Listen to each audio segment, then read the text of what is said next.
Welcome to Contemplative Living, where we view contemplations for the week to have a better understanding of our spiritual paths. This is Contemplative Living with Dave Bennett, contemplations and reflective meditations.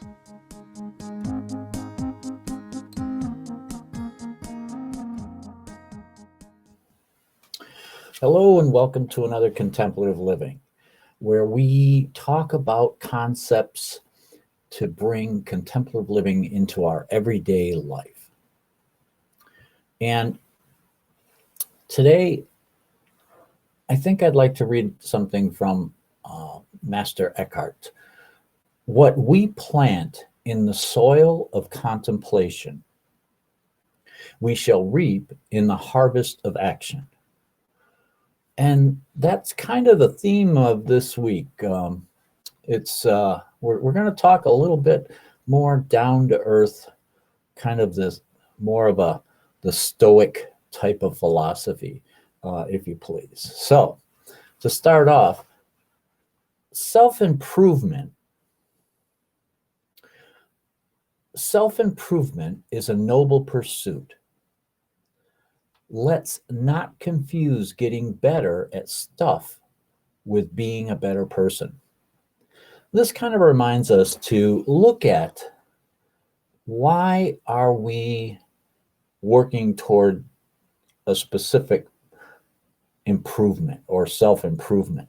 So why are we doing it? Look at the motives behind it. Is it because we want to appear better, bigger, stronger, more capable in someone else's eyes? Or are we doing the self-improvement for ourselves to be a better person? It's important that we look at those things because, the goal is to be a better person, to be able to work toward helping your fellow man, helping yourself be the best person you can be, so that you can then do all of your activities, all your tasks with that in mind, that you're going to be, authentic, who you are, and you're going to work toward being the better person. Isn't that funny? So, all right. But anyway, we want to focus on why we're working on self-improvement. Because we don't want to boost the ego. We don't want to elevate that energy. What we want to do is elevate our own self-assurance, our own peace, our own sense of wonder, and move forward with those qualities. I have things backwards today, but I'm going to try not to have technical issues like last week. So, you have many qualities within your own power. The choice to be truthful, to be dignified, to be happy, and to be kind. So, look at this is I mentioned Stoic philosophy. Well, this is kind of the core of a lot of Stoic philosophy, is to look at what is within your power to change. What is it that you can work on? And everything else is of little or less consequence in your life, because what do you have control over? What can you affect change in? And to do that, and we were talking about looking within as far as, our reasons for self-improvement. Are we being truthful? This was after my NDE, this was huge for me. I studied truth because I understood that, yes, there's factual truth, but there's also a truth that resonates within our heart. And in today's society, we have so many differing views of what the truth is that we have to really spend some time and develop our sense of truth and our, because that resonates within our core. And then once we understand our truth, we can step forward and be dignified in that truth. We don't have to, if other people can't live within our truth, then we allow them to be on their path and we allow them to be who they are. But and in doing that, we release all those expectations we have on other people, and it allows us to be happier and to be kinder toward them. So understand that what is within your power and what we have and what we have, within our power to change. Because that's really, really, really. I want to put something up that Charles Chuck has put up here. We work to open a place in our hearts for God to come in and build an altar. Chuck, you're so right. I mean, when we work on ourselves, this is what we're doing. We're building our own altar within ourselves.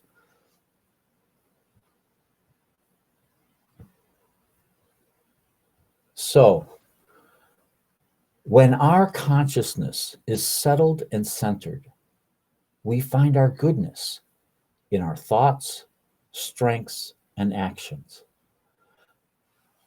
When we're at peace, when we're settled and centered, then when we look at something, we're looking at it with a clarity, and we can release the judgment, release all of that, and just use a calm, centered sense of discernment, and our goodness of who we are will come forth. So we are all good in our core. In our divine essence, we are good. But we need to bring that essence, we need to bring our core self into our thoughts. And this is, again, going back to that study of your truth. Because once you purify your thoughts, it gives you strength so that you can do the actions and you can make the change that you have the power to be able to make change with. So it all ties in together. It's incredibly powerful to recognize your own power. And it comes from that centered stillness that's within each and every one of us. So relax and find your peace. Say no to distraction and do the right thing. Staying within our peace in these times of conflict and in times of uncertainty can be a huge pursuit within itself. But we can do that. We can do that. I remember a long time ago, I was going through a lot in my life.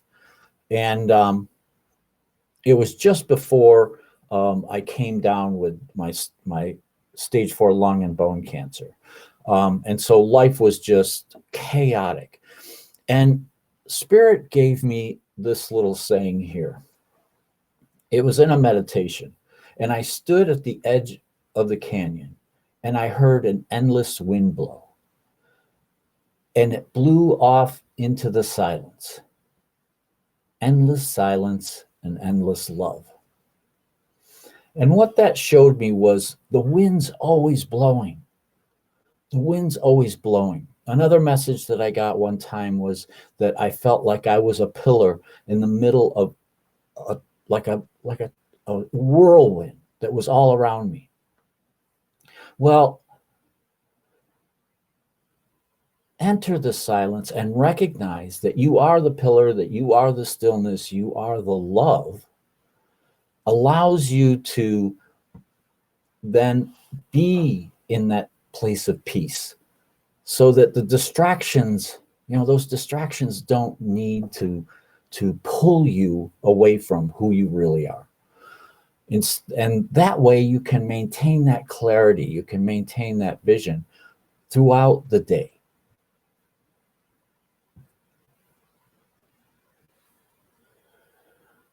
Being a better person consists of three parts: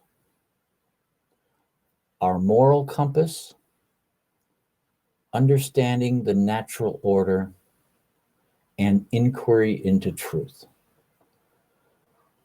So our moral compass, I think that's pretty self-explanatory. We all know what's right. We all know what's wrong. And to be a better purpose, we need to live with what we know is right and wrong, and not be pulled by whatever the mob mentality is at this moment, but to live within our moral compass and to understand the natural order. Nature has a natural way of flowing. And when we, nature is not always nice. There is life and death, there's survival. All of this is a part of nature. And we are human beings in a natural world, and we need to recognize that. And so we need to protect ourselves when there are threats in our community, when there are uncertainty. We need to stand up for what is right using our moral compass, but also we have to take the time to protect ourselves and to do whatever we need in order to protect ourselves and our family and all of that. And again, knowing your truth, that's pivotal within these times. So there's so much going on right now. It just, to even touch on one subject or another is, so these are broad concepts that give you a broad brush that you can apply to almost any of the circumstances that are surrounding us in our society right now. And then maintain your center. When you've done all this self work, when you've worked on yourself and you've found your center, then it's time to consider whom and what to work with in this life, because we don't want to end up a wreck. Okay, we here's a wreck that's been there, it's been demolished, and the seas have calmed, but we're still a wreck. So we don't want to end up here. This is just an illustration to consider who and what we work with, because it really does matter in our being, in our essence. It's the one thing that the life review shows a lot of experiencers is that, pay attention to your interactions, pay attention to who and what and how you're interacting within the circumstances and the people around you. So we're trying to